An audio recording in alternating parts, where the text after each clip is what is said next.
பெரும்பாலும் நட்சத்திர ஹோட்டல்களில் தங்குறத தவிர்த்துட்டு வர்றேன் அப்படின்னு சொல்றாங்க பிரபல நடிகை பிரியங்கா சோப்ரா. ரகசிய கேமரா வச்சு பெண்கள் ஆபாச படங்கள் எடுக்கிறதால நட்சத்திர ஹோட்டல்கள் தங்குறத தவிர்க்கிறேன் அப்படின்னு பிரியங்கா சோப்ரா சொல்லியிருக்காங்க. நடிகைகளோட ஆபாச படங்கள் இணையதளங்கள்ல கணிசமாக பரவி கிடக்கு. ஆடைகளை கலைஞ்சி குளியல் அறையில குளிக்கிறது போன்ற படங்கள், அரைகுறை ஆடையில படுக்கை அறையில இருக்கிற படங்கள், ஆண் நண்பரோட நெருக்கமாக இருக்கிறது போன்ற படங்கள்னு தினம் படங்கள் வந்த வண்ணம் இருக்கு. இதை வாட்ஸ்அப்லயும் பரப்புறாங்க. பாதிக்கப்பட்ட நடிகை யாரும் போலீஸ்ல புகார் அளிக்கிறது இல்ல. அந்த படத்துல இருக்கிறது நான் இல்ல, மார்பிங் செஞ்சு வெளியிட்டு இருக்காங்க அப்படின்னு அவங்களும் சொல்லிடுறாங்க. இது ஆபாச படங்கள் எடுக்கிறவங்களுக்கு சௌகரியமா போயிடுது. இந்த ஆபாச படங்கள் அனைத்துமே அவங்க தங்கி இருந்த ஹோட்டல்கள்ல இருந்து எடுக்கப்பட்டவை அப்படின்னு தெரிய வந்திருக்கு. ஹோட்டல்ல வேலை பார்க்கறவங்க நடிகைகள் தங்கும் அறையில ரகசிய கேமராக்களை பொருத்திடுறாங்க. படுக்கை அறை, குளியல் அறைகள்ல இவற்றை பதுக்கி வைக்கிறாங்க.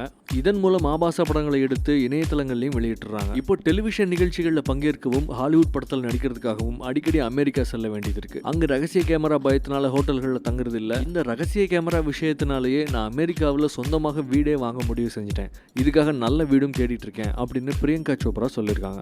ஐசா லக்கடி மெட்டு தானுங்க, அமரன் பாட்டுல தான் கெட்டிக்காரங்கன்னு எக்ஸ்க்ளூசிவ் கங்கை அமரனுக்கு ஒரு லிரிக்ஸ் இருக்கு. பெருமைமிக்க வாக்காளர் பெருமக்களே, நடைபெறக்கூடிய இந்த திரைப்பட திருவிழாவிலே, திரைப்பட தேர்தலிலே எப்படி நாடு இருக்கிறது என்பதை நீங்கள் பார்த்து கொண்டிருக்கிறீர்கள்.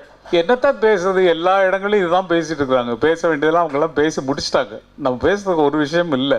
கண்வெளி புகுந்து கருத்தினில் நிறைந்த மின்னொழியேனே, அது இல்லையா, அது எம்ஜிஆர் பாட்டு.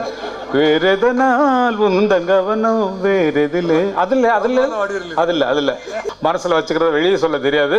நான் மனசுல வச்சுக்கிறத கொஞ்சம் சொல்லுவேன், கொஞ்சம் மறைமுகமா சொல்லுவேன். சில நேரத்தில் சொல்ல மாட்டேன், சில நேரம் மௌனமா இருந்தது பெட்டர்.